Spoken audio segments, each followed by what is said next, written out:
അനക്കമുണ്ട്. വേഗം വെട്ടി മൂടാം.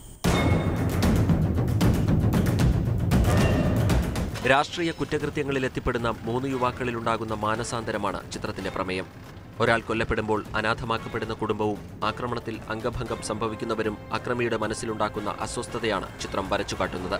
2-2.5 വർഷം ഉറങ്ങിയിട്ട് കണ്ണടച്ച ചെക്കൻ്റെ ശബ്ദം ചെയ്തുപോയി. എല്ലാം അവസാനിപ്പിക്കണം, എനിക്കൊന്ന് ഉറങ്ങണം.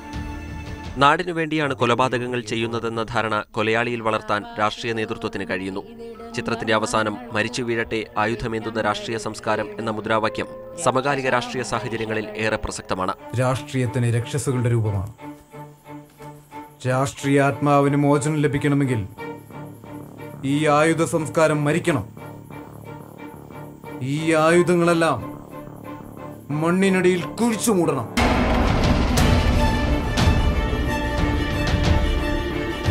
പേരക്ക മീഡിയയുടെ ബാനറിൽ ബൈജു ചമ്പക്കരയും റക്സൺ ആന്റണിയുമാണ് ചിത്രം നിർമ്മിച്ചിരിക്കുന്നത്.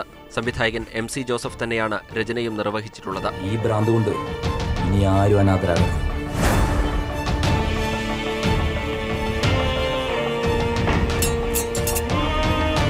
ഈ അക്രമം കൊണ്ട് ഇനി ഒരു വെള്ളം ഒറ്റയ്ക്കാകും. ഇനി ആരുടെയും ജീവിതം താരുന്നു.